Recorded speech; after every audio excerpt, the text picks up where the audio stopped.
धरे रहे सब रंगले बंगले, खाली 12 दरी। जोड़ जोड़ भर लिए खजाने, फिर भी तृष्णा अड़ी रही। महापुरुष कहते हैं ठाकुर जी की शरण में जाओ, संसार का काम ढंग से करो, जितने में है उतने में गुजारा हो जाए। पेट को 4 रोटी चाहिए, इससे ज्यादा चाहिए ही नहीं। परमात्मा ने ये पेट ऐसा बनाया है, ये भर जाता है, लेकिन आदमी की खोपड़ी उल्टी ये कभी भरती नहीं है। इसमें तो ठोकते जाओ, डालते जाओ, डालते जाओ, डालते जाओ। कितना चाहिए? और वही तो हुआ रामायण में। राम जी को वनवास में जाने की क्या जरूरत थी? यदि रामायण को हम ढंग से पढ़ें तो दशरथ के 2 रानियां थी, कौशल्या थी, सुमित्रा थी। पुत्र नहीं हुआ, कैकेयी से शादी की। कंधार नरेश की बेटी कैकेयी अफगानिस्तान, जहां तक हम लोग जाने वाले हैं, थोड़े दिनों के बाद पहुंचने वाले हैं। अपना शासन होगा, अपनी सत्ता होगी ठाकुर जी की कृपा से। लाहौर भी अपना होगा, और वो सियाचिन ग्लेशियर भी अपना होगा, मुजफ्फराबाद भी अपना होगा, तिब्बत भी अपना होगा। सपने नहीं देख रहे हैं, जो होने वाला है वो होगा। जो हमारा था, हमारा है और हमारा ही रहेगा, कोई छीन सकता नहीं। वो कंधार नरेश कैकेयी राजा, उसकी बेटी कैकेयी। दशरथ वहां वचन देके आया कैकेयी राजा को कि जो कैकेयी के बेटा पैदा होगा उसको आप राजा बनाओगे। ये दशरथ का वचन था। जब दशरथ का वचन ये था तो राम को राजा बनाने की मन में आई तो क्यों?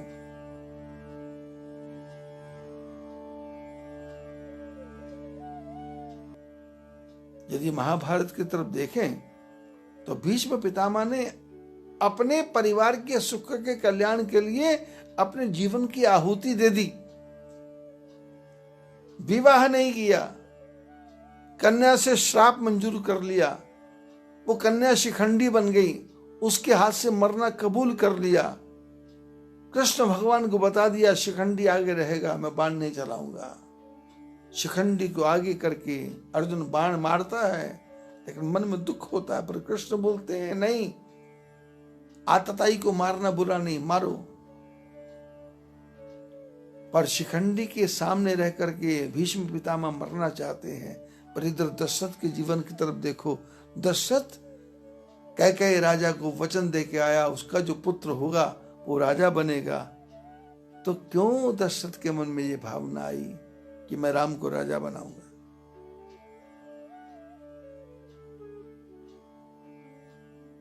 ठाकुर जी की कृपा से आज तक ऐसा विचार मेरे मन में आया नहीं था। पर ये कैरौना अवतार हुए ठाकुर जी, कैरौना का अवतार लिया है, तो ये नए नए विचार मन में आ रहे हैं और जो सोचने पे मजबूर करते हैं, सोचने पे मजबूर करते हैं। जब कंधार देश की लड़की से बात की, शादी की, तुमको शादी की बड़ी चिंता है, तुमको संतान हो जाए इसकी बड़ी चिंता है, और तुमने जो वचन दिया उसकी कोई चिंता नहीं। वो लड़की खराब थोड़ा थी, वो तो ऐसी कैकेयी थी कि युद्ध में जो सारथी का काम करती थी, युद्ध में साथ जाती थी। और होता ही है, आजकल भी ये हो रहा है। एक पत्नी से पुत्र ना हो, दूसरे से हो ना हो, तीसरे से ना हो, लोग 4-4 शादी करते हैं। लेकिन जो चौथी वाली होती है, ज्यादा साथ तो उसी का देते हैं, उसी के पास रहते हैं, उसी के साथ घूमते हैं।